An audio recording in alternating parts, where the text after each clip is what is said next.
ତହିଁରେ ସଦାପ୍ରଭୁ ତାଙ୍କୁ କହିଲେ, ତାଙ୍କୁ ମାନେ ମୂଷାଙ୍କୁ, ମନୁଷ୍ୟର ମୁଖ କିଏ ନିର୍ମାଣ କରିଅଛି? ପୁଣି ମନୁଷ୍ୟକୁ ମୁକ ବା ବଧିର ଅବା ଦୃଷ୍ଟି ବିଶିଷ୍ଟ ଅବା ଦୃଷ୍ଟିହୀନ କିଏ କରଇ? ଆମ୍ଭେ ସଦାପ୍ରଭୁ କି ତାହା ନ କରୁ? ଏଣୁ ଏବେ ଯାଅ, ଆମ୍ଭେ ତୁମ୍ଭ ମୁଖର ସହବର୍ତ୍ତୀ ହୋଇ ବକ୍ତବ୍ୟ କଥା ତୁମ୍ଭକୁ ଶିଖାଇବା। I will be with you. I will be with your mouth. ତା ମାନେ କଣ?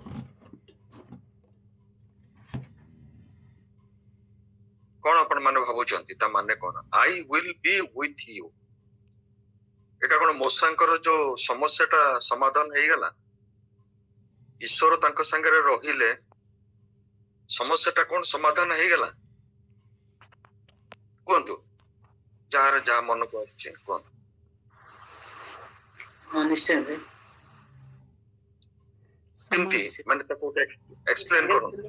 ଅସମ୍ଭବ ତ ନୁହେଁ ନା, ତ ସେ ଆମେ ତୁମ କଥା କହିବାକୁ ସାଙ୍ଗରେ ଅଛୁ, ମୁଁ ତମ ସହିତ ଅଛି, ତମେ କୋଉ ଚିନ୍ତା କରନି, ଆଉ ସେ ତାଙ୍କର ତାପରେ ଦେଖିବାକୁ ଚାହୁଁଛୁ ମୁଁ ଥିଲେ ତ କିଛି ଅସୁବିଧା ହବନି, ସେଟା ବିଶ୍ୱାସ କରୁ, ତାର ବିଶ୍ୱାସକୁ ଦୂର କରିବା ପାଇଁ ଚାହୁଁ। ନିଜେ କରିବାର ବି ଅଛି, ସେ ବିଷୟକୁ ସ୍ୱୀକାର କରିକି ନିଜେ ସେଥିପାଇଁ କିଛି କର୍ମ କରିବାକୁ ପଡ଼ିବ। ଠିକ ଅଛି, ଆଉ କିଏ କହିବେ?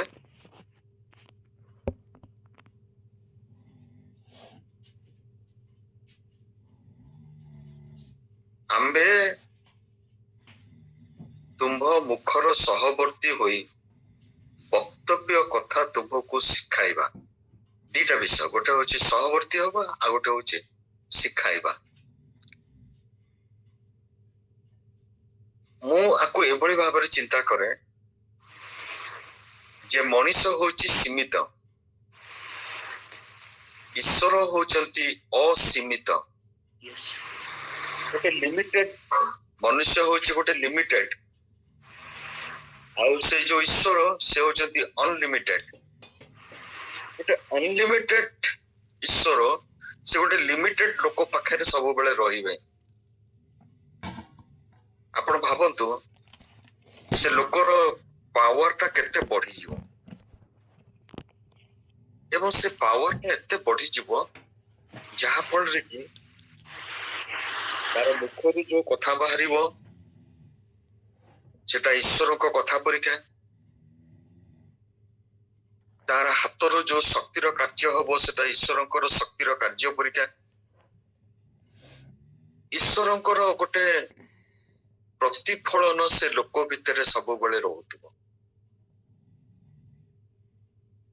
ଆଉ ଗୋଟେ ପଦ ଦେଖିବା, ଜିସାୟ ତାର 50 ପର୍ବର 4 ପଦ।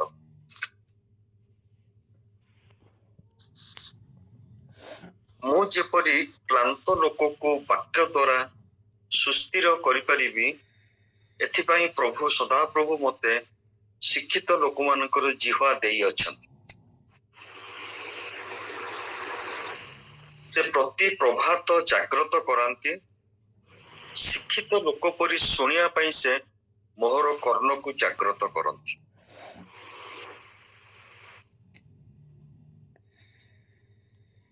ଏଥିରେ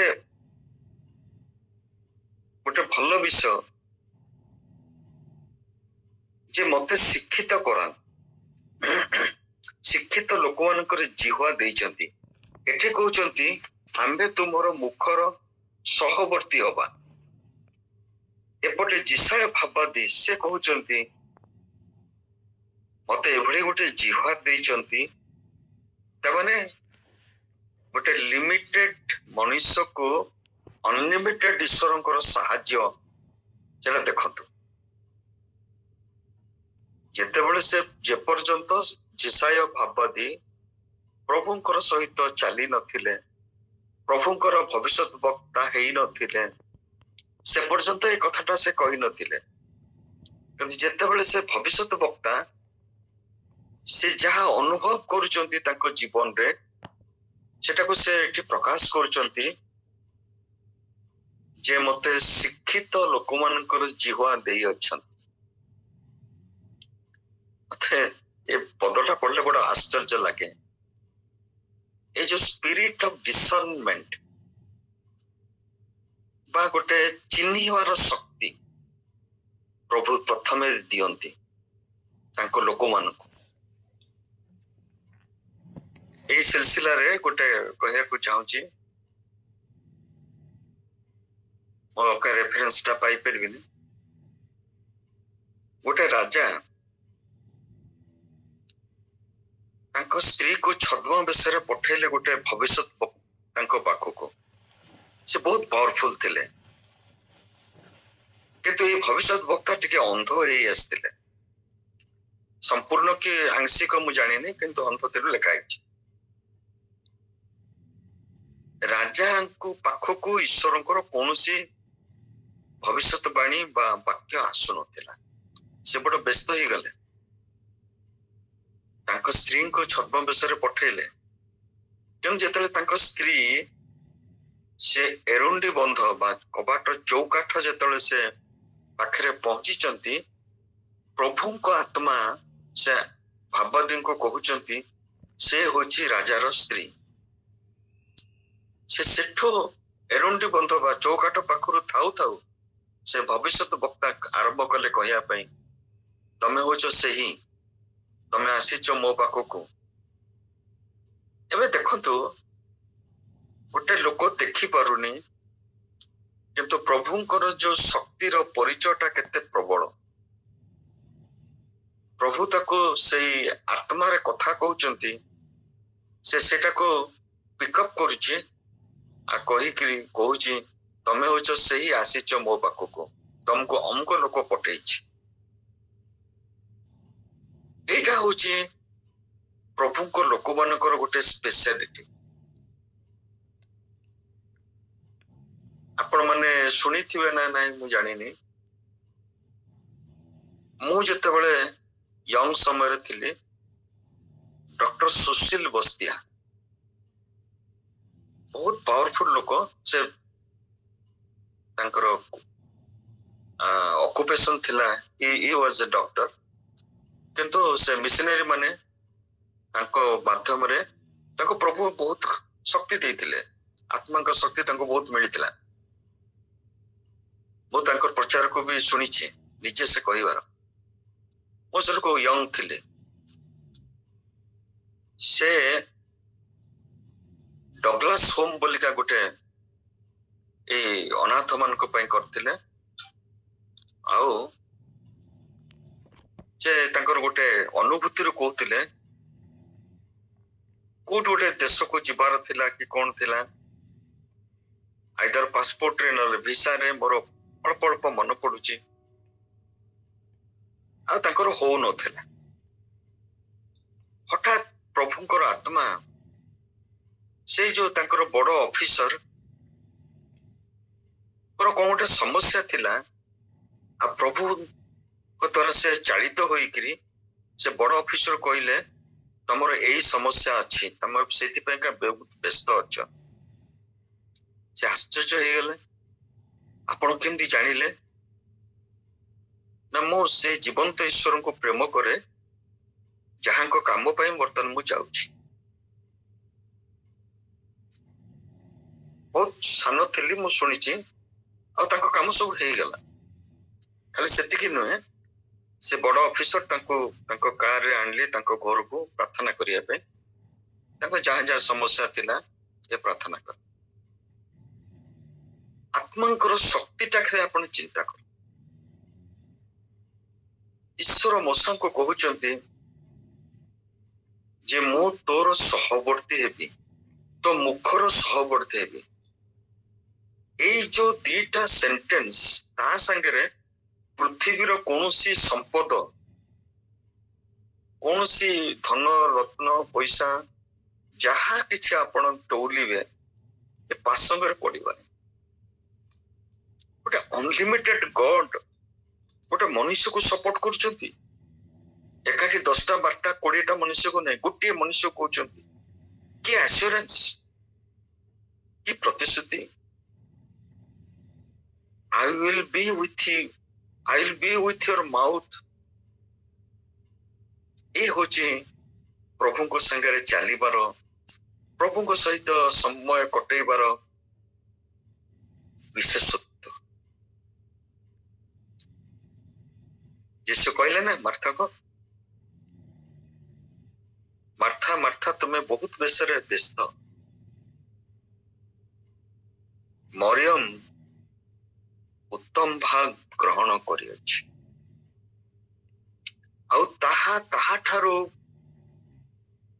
ହରଣ କରାଯାଇ ନପାରେ। ଆପଣଙ୍କର ବିଶ୍ୱାସର ଜୀବନ, ଆପଣଙ୍କର ପବିତ୍ରତାର ଜୀବନ, ଆପଣଙ୍କର ଆତ୍ମିକ ସ୍ୱଭାବର ଯୋଉ ଜୀବନ, ଏଟା ଆପଣଙ୍କ ପ୍ରପର୍ଟି, ଟ୍ରାନ୍ସଫର ହେଇପାରିବନି। ଏ ଯୋଉ ଆମେ ଶୁଣୁ ମାଥ୍ୟୁ 25 5 ଜଣ ନିର୍ବୁଦ୍ଧି, 5 ଜଣ ସୁବୁଦ୍ଧି। ନିର୍ବୁଦ୍ଧି କିଏ? ଯୋଉମାନଙ୍କ ପାଖରେ କିଛି ନାହିଁ, କିଛି ସଂଗ୍ରହ କରିନାହାନ୍ତି, କିନ୍ତୁ 5 ଜଣ ସୁବୁଦ୍ଧି ଜୀବନ ଭିତରେ ପ୍ରଭୁଙ୍କ ଠାରୁ ଏତେ ସେମାନେ ଶକ୍ତି ପ୍ରାପ୍ତ ହେଇଛନ୍ତି, ଶକ୍ତି ଯୁକ୍ତ ହେଇଛନ୍ତି, ବିଶ୍ୱାସରେ ବୃଦ୍ଧି ପାଇଛନ୍ତି। ଏମାନେ ଦେଖୁଥିଲେ କିନ୍ତୁ କେବେ ଇଚ୍ଛା କରୁନଥିଲେ ସେମାନଙ୍କ ସହିତ ରହିବା ପାଇଁ, କିନ୍ତୁ ଲାଷ୍ଟକୁ ତାଙ୍କର ଆଶା ଆସିଛି ଯେ ପ୍ରକୃତିରେ ଏମାନେ ଯୋଉଟା କାମ କରୁଥିଲେ ଠିକ କାମ, ମାଗୁଛନ୍ତି ଆମକୁ ଟିକେ ତୈଳ ଦିଅ। ସେମାନେ କଣ କହୁଛନ୍ତି? ଯାହା ଯୀଶୁ କହିଥିଲେ ମାର୍ଥାକୁ, ମରିୟମ ତ ଉତ୍ତମ ଭାଗ ଗ୍ରହଣ କରିଅଛି, ଆଉ ତାହା ତାହାଠାରୁ ହରଣ କରାଯାଇ ନପାରେ। କାହାର ଧାର୍ମିକତାଟା କାହାକୁ ଟ୍ରାନ୍ସଫର ହେଇପାରିବ ନାହିଁ। ସେଥିପାଇଁ ଯୀଶୁ କହିଥିଲେ ସମୟ ଥାଉ ଥାଉ ତୁମାନେ ଚେଷ୍ଟା କର ଯେମିତି ସଂକୀର୍ଣ୍ଣ ଦ୍ୱାରରେ ପ୍ରବେଶ କରିପାରିବ। ପ୍ରତିଦିନ କୌଣସି ଦିନ ଏମିତି ନାହିଁ ଯୋଉ ଦିନ କି ପ୍ରଭୁ ବାକ୍ୟ ଦ୍ୱାରା ଆମମାନଙ୍କର ସାଙ୍ଗରେ କଥା ନ କହନ୍ତି। ଏଇ ପ୍ରାତ କାଳରୁ ଯେତେବେଳେ ଆମେ ବସୁ ପ୍ରଭୁଙ୍କ ଚରଣ ତଳେ, ଏଟା ଗୋଟେ ଭାବନ୍ତୁ, ଲକ୍ଷେ 2 ଲକ୍ଷ କଥା ନାହିଁ, ସମ୍ କ୍ରୋଡ୍ସ ର ଏଟା ଗୋଟେ ଆଶୀର୍ବାଦ, ସମ୍ କ୍ରୋଡ୍ସ ର ଆଶୀର୍ବାଦ। କାରଣ ଆପଣଙ୍କର ଆତ୍ମିକ ଜୀବନର ଯୋଉ ପରିଷ୍କାରଟା, ଅଭିବୃଦ୍ଧିଟା, ପରିପୋଷକ ଯୋଉ ଦରକାର, ଯୋଉ ଖାଦ୍ୟ, ସବୁ ଗୁଡାକ ଏଇ ପ୍ରାତ କାଳରେ ମିଳେ। ଏଇ ଯୋଉ ଦେଖ, ଆଉ ଥରେ ସେ ଯେଶାୟା 50:4 ପଢିବି, ମୁଁ ଯେପରି କ୍ଲାନ୍ତ ଲୋକକୁ ବାଟ ଦ୍ୱାରା ସୁସ୍ଥିର କରିପାରିବି, ଏଥିପାଇଁ ପ୍ରଭୁ ସଦାପ୍ରଭୁ ମତେ ଶିକ୍ଷିତ ଲୋକମାନଙ୍କର ଜିହ୍ୱା ଦେଇଅଛନ୍ତି। ସେ ପ୍ରତି ପ୍ରଭାତରେ ଜାଗ୍ରତ କରାନ୍ତି। ଆମେ ଭାବୁଛୁ ଆମେ ଉଠିଗଲୁ, ନାଇଁ ନାଇଁ, ସେ ଆମକୁ ଜାଗ୍ରତ କରାନ୍ତି। ମୁଁ ସେଇଥିପାଇଁ କହିଲି ନା, କୌଣସି ଧନରତ୍ନ ସାଙ୍ଗରେ ଏଇ ଆତ୍ମିକ ଜୀବନକୁ ତୁଳନା କରାଯାଇ ନପାରେ। ଯାହା ଏ ପୃଥିବୀରେ ଆମେ ସଂଗ୍ରହ କରିବା, ତାକୁ ବି କିଏ ଆମଠୁ ନେଇପାରିବ ବି ନାହିଁ। ଆଉ କଣ ହଉଛି? ପ୍ରତି ପ୍ରଭାତ ଜାଗ୍ରତ କରାନ୍ତି। ଶିକ୍ଷିତ ଲୋକ ପରି ଶୁଣିବା ପାଇଁ ସେ ମୋହର କର୍ଣ୍ଣକୁ ଜାଗ୍ରତ କରନ୍ତି। ମୁଁ ଯେତିକି ବୁଝୁଛି, କର୍ଣ୍ଣକୁ ଜାଗ୍ରତ କରନ୍ତି, ମୋର ଆଟେନସନ ଟାକୁ ସେ ଫୋକସ କରନ୍ତି ତାଙ୍କର ଉପରେ। ଯେହେତୁ ମୁଁ ଅନ୍ୟ ଗୁଡାକ ତ ବହୁତ ଥିବ, ଦାୟିତ୍ୱ ଥିବ, କାର୍ଯ୍ୟ ଥିବ, ଅନ୍ୟାନ୍ୟ ସବୁ ଥିବ, କିନ୍ତୁ ସେଥିରେ ଯେମିତି ଆମମାନଙ୍କର ମାଇଣ୍ଡ ଟା ଡିଷ୍ଟର୍ବ ନ ହବ, ମୋର କର୍ଣ୍ଣକୁ ଜାଗ୍ରତ କରାନ୍ତି ଶୁଣିବା ପାଇଁ। ସମସ୍ତେ ଶୁଣିପାରିବେନି। ଯୋଉମାନେ ଆତ୍ମିକ ଭାବରେ ଉର୍ଦ୍ଧ୍ୱକୁ ଯାଉଥିବେ, ସେମାନେ ସେ ପ୍ରଭୁଙ୍କର ସିଗ୍ନାଲ ଟାକୁ କ୍ୟାଚ୍ କରିପାରିବେ। ସମସ୍ତେ ପାରିବେ। ଏବଂ ଏଇ ଯୋଉ ଜିନିଷଟା ସେ ବୃଦ୍ଧିଟା ଆପଣ ନିଜେ ହିଁ ଜାଣିପାରିବେ। ଯେମିତି ସାମୁଏଲ ଯାଇଥିଲେ ଯୀଶୁଙ୍କ ଘରକୁ, ମନେ ପକାନ୍ତୁ, ସେ ବଡ ପୁଅକୁ ଦେଖିଲେ, ତାପରେ ପୁଅକୁ ଦେଖିଲେ, ସମସ୍ତେ ସୁନ୍ଦର ଅଛନ୍ତି, ଡେଙ୍ଗା ଚଉଡା ସବୁ ଅଛନ୍ତି, କିନ୍ତୁ ଈଶ୍ୱର ତାଙ୍କୁ କହୁଛନ୍ତି ମୁଁ ଯାହା ଦେଖେ ଅନ୍ତଃକରଣ ଦେଖେ, ମନୁଷ୍ୟ ଦେଖେ ବାହ୍ୟ। ଆପଣଙ୍କର ଅନ୍ତଃକରଣର ଯୋଉ ଚେଞ୍ଜ ହଉଛି, ଯୋଉ ପରିବର୍ତ୍ତନ ହଉଛି, ଗୋଟେ ଦିନ 2 ଦିନରେ ହେଇନି, ଗୋଟେ ବର୍ଷ 2 ବର୍ଷରେ ହେଇନି। ଇଟ୍ ଇଜ ଏ କଣ୍ଟିନ୍ୟୁଅସ୍ ୱାର୍କ।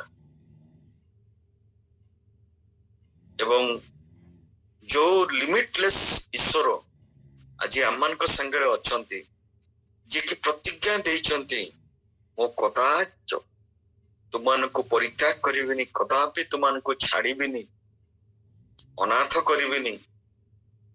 ମୋର ଯିବା ପରେ ଆଉ ଜଣେ ଆତ୍ମାଙ୍କୁ ପଠେଇବି, ପବିତ୍ର ଆତ୍ମାଙ୍କୁ, ଯେ ତୁମମାନଙ୍କୁ ସମସ୍ତ ସତ୍ୟରେ ଲିଡ୍ କରିବେ, ଆଗେଇ ନେବେ।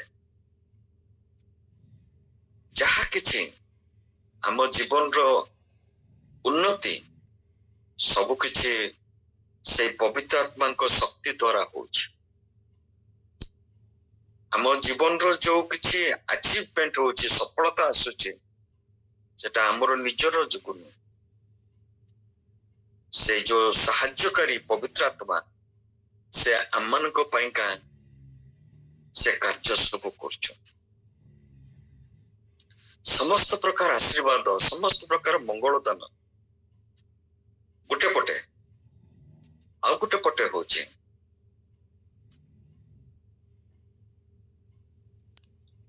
ମୁଁ ଯେପରି କ୍ଳାନ୍ତ ଲୋକକୁ ବାକ୍ୟ ଦ୍ୱାରା ସୁସ୍ଥିର କରିପାରିବି। ଏଟା ହଉଛି ମୂଳ ବିଷୟ।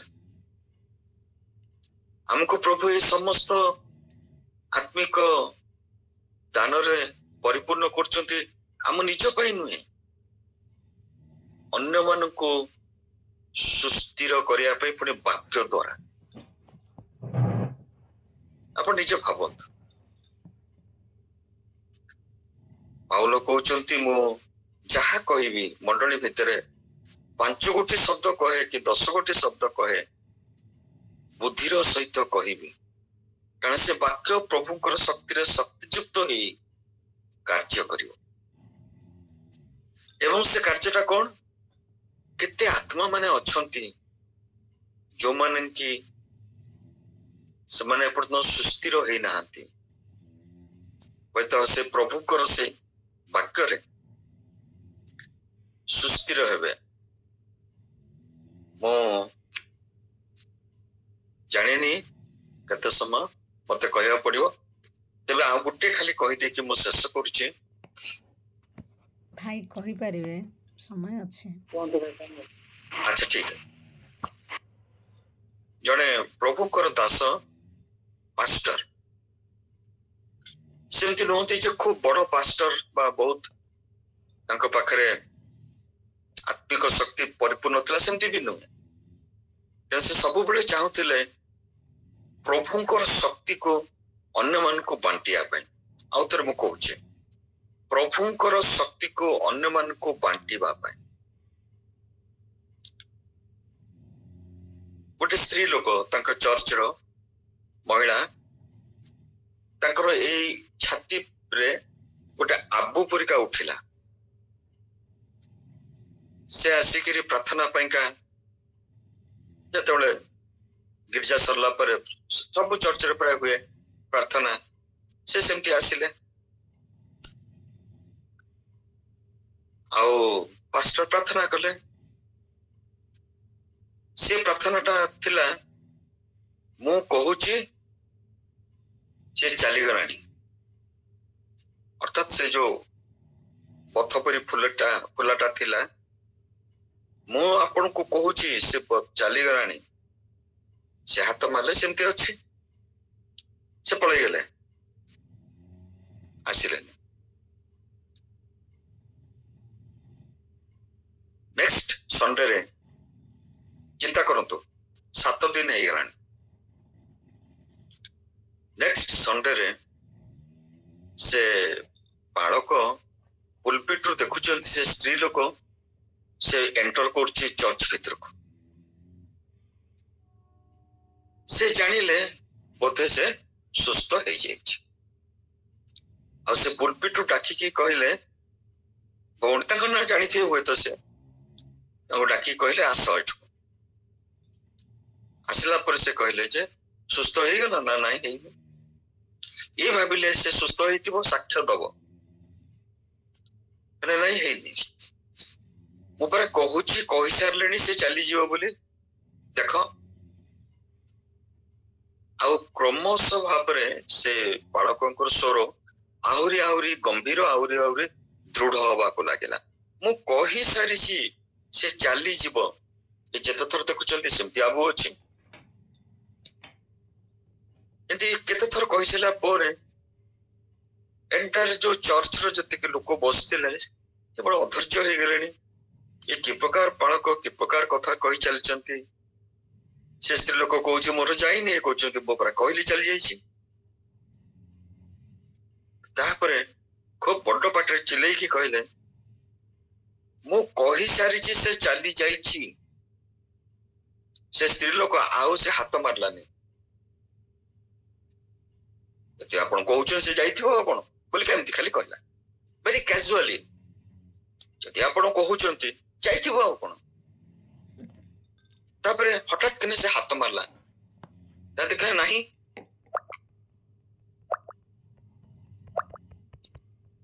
ସେଠୁ ସେ କହିଲା ନାହିଁ, ଚାଲିଗଲା। ସେଠୁ ସେ ପାଷ୍ଟର କହିଲେ, ତମେ ଯାଇକିରି ଆଉ ଥରେ ହସ୍ପିଟାଲରେ ଚେକଅପ୍ କରିକି ଆସ। ନେକ୍ସଟ ସଣ୍ଡେ ସେ ପୁଣି ଆସିକି କହିଲା, କୌଣସି ଚିହ୍ନ ବର୍ଣ୍ଣ ନାହିଁ କ୍ୟାନ୍ସର, ଆଉ ସବୁ ଟେଷ୍ଟ ହେଲା, ସବୁ ଭଲ ଅଛି। ମୁଁ ଏଇ ଗୋଟିଏ କଥାରୁ ଯେତେବେଳେ ମୁଁ ଶୁଣିଲି, ମୁଁ ଆପଣ ମାନଙ୍କୁ ପଚାରୁଛି, କେତେ ହତାଶା, କେତେ ନିରାଶା ଭିତରେ ସେ ବାଳକ ଯାଇଥିବ। ଗୋଟେ ହାସ୍ୟାସ୍ପଦ ଅବସ୍ଥାରେ ସେ ଯାଇଥିବ। ଯେତେବେଳେ ସେ ସମଗ୍ର ମଣ୍ଡଳୀ ଆଗରେ ସେ ଚିତ୍କାର କରି ପାଟି କରୁଛି, ମୁଁ ପରା କହିଲେ ସେ ଚାଲି ଯାଇଛି, ଆଉ ସେ ହାତ ମାରୁଥିବ, ନାଇଁ ସେ ଅଛି, ନାଇଁ ସେ ଅଛି, ନାଇଁ ସେ ଅଛି। ଆପଣ କଣ ଭାବୁଛନ୍ତି?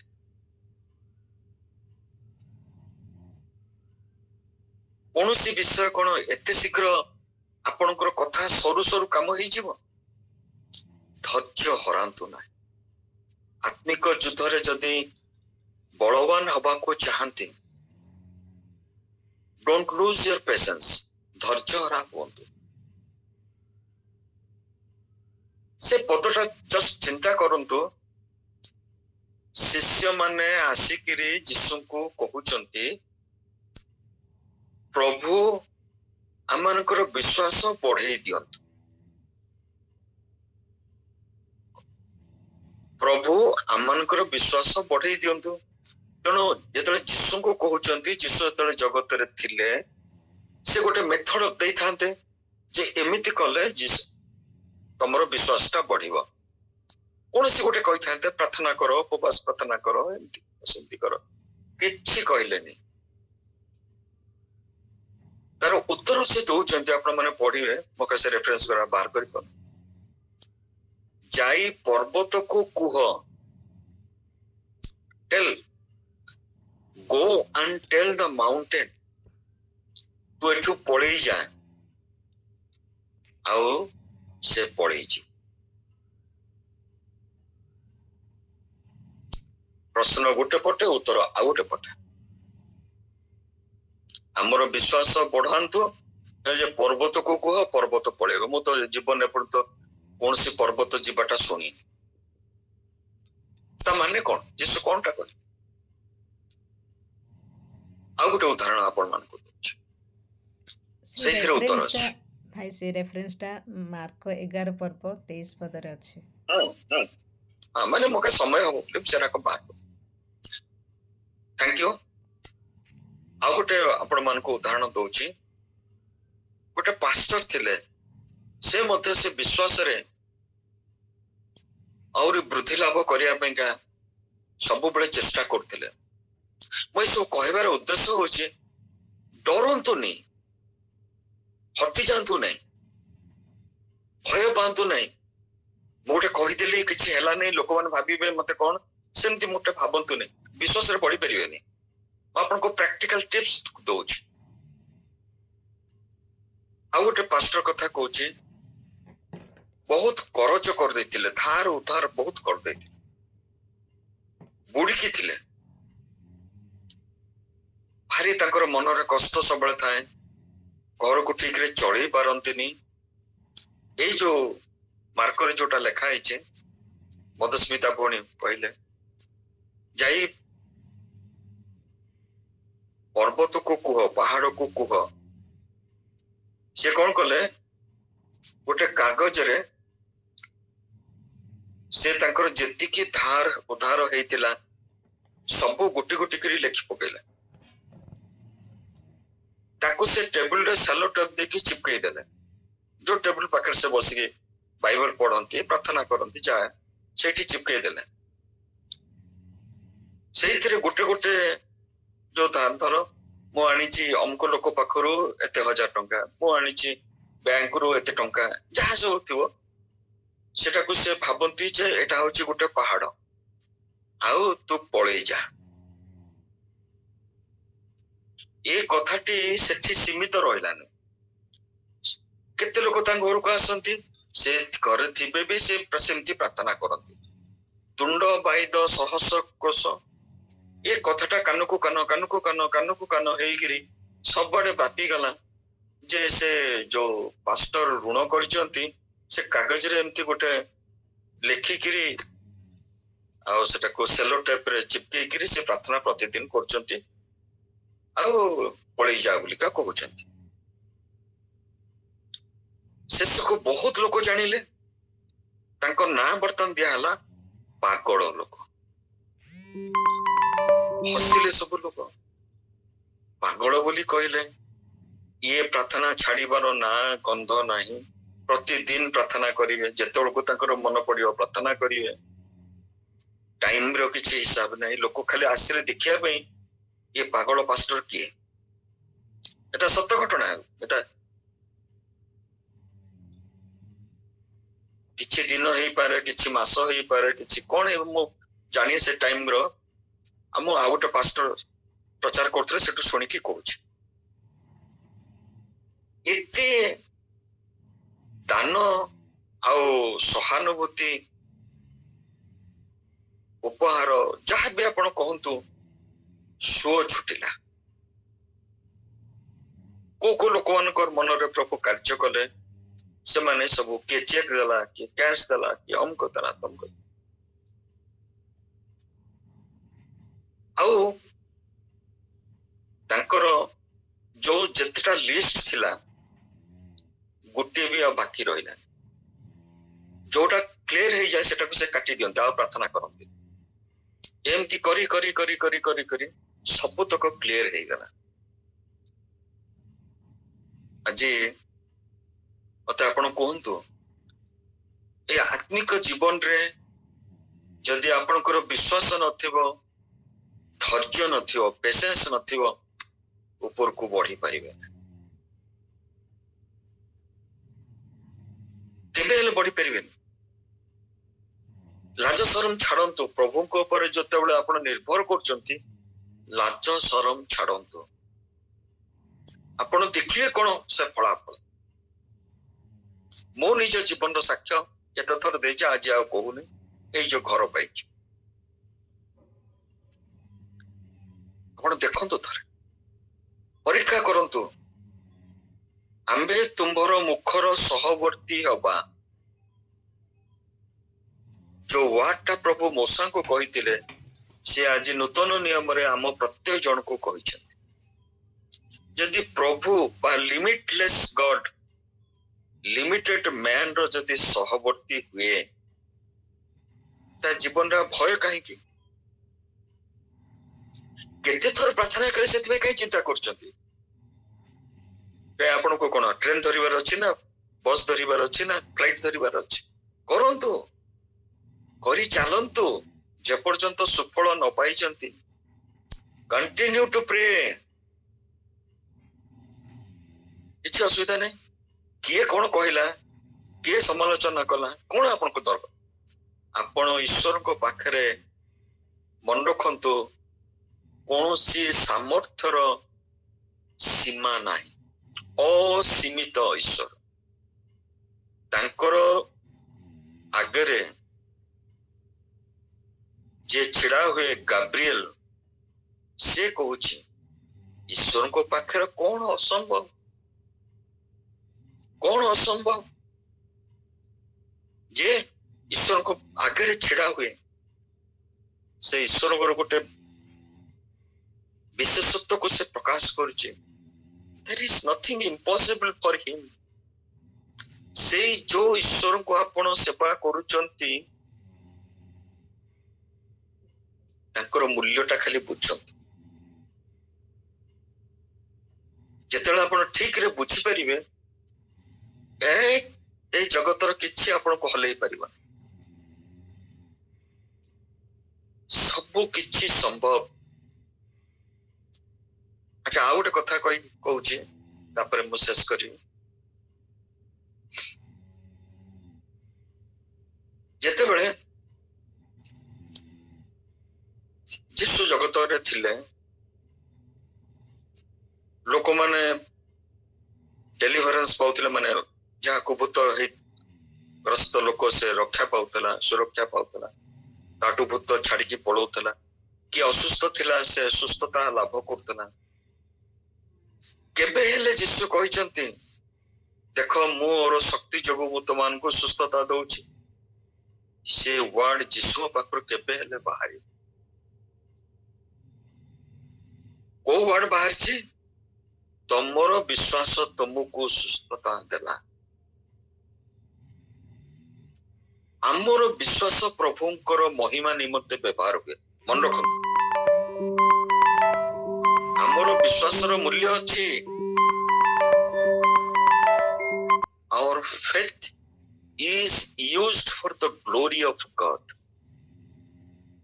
ଆଉ ଯଦି ଆପଣ ବିଶ୍ୱାସରେ ବଢିବେ, ଆପଣଙ୍କୁ ଯୋଉମାନେ ଅନେଇଛନ୍ତି, ଆହୁରି କେତେ ଲୋକ ସେମାନେ ମଧ୍ୟ ବିଶ୍ୱାସରେ ବଢିବେ।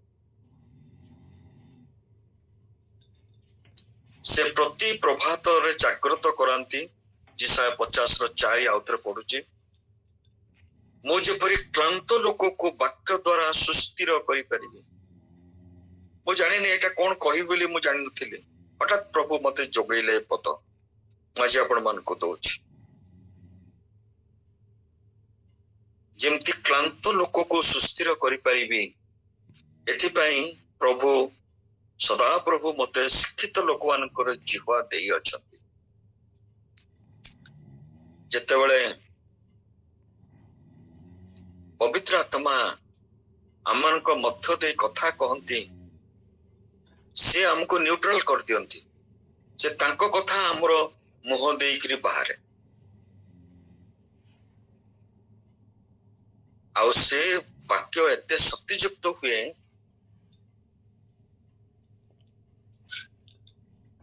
ପ୍ରହରୀ ମାନେ ମନ୍ଦିରର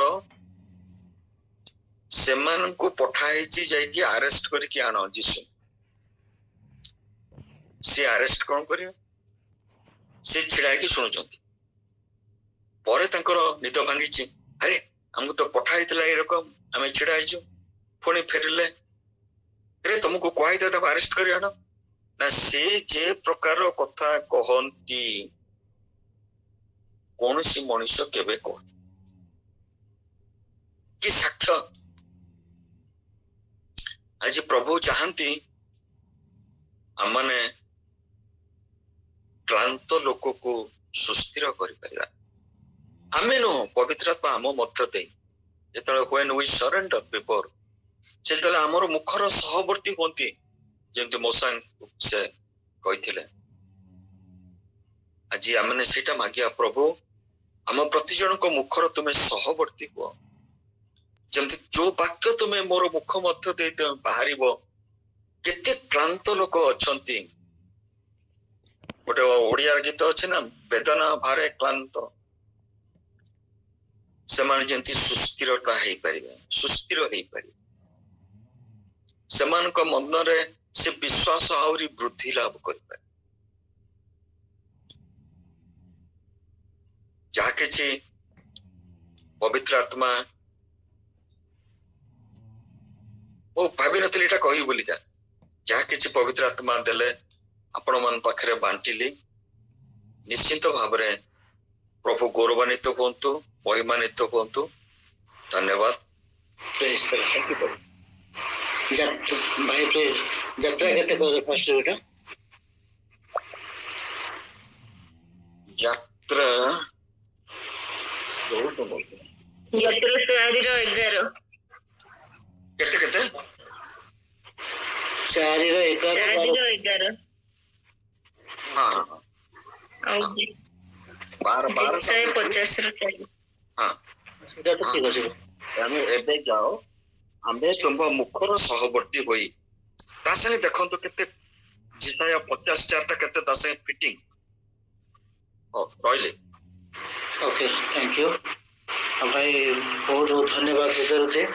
ଆଉ ସରପ୍ରାଇଜ ର କଥା ଏଠି ବହୁତ ମାନେ କଣ କହିବି, ଆପଣ ତ ବାକ୍ୟ କହୁଥିଲେ, ଆକ୍ଚୁଆଲି ଘଣ୍ଟାଟେ ପୂର୍ବରୁ 1.5 ଘଣ୍ଟା ପୂର୍ବରୁ ସେମ୍ ଟପିକ ମାନେ ଆପଣ ଯୋଉ ମରିୟମ ଉତ୍ତମ ଭାଗ ମନୋନୀତ କରିଅଛି, ଆଉ ବିଶ୍ୱାସ କନଫେସନ ବିଷୟରେ, ଆଉ ଘର ବିଷୟରେ, ମୀନା ଭଉଣୀଙ୍କର, ପୌଲିଆ ଭଉଣୀଙ୍କର ଏ ବିଷୟରେ ଚାଲିଥିଲା।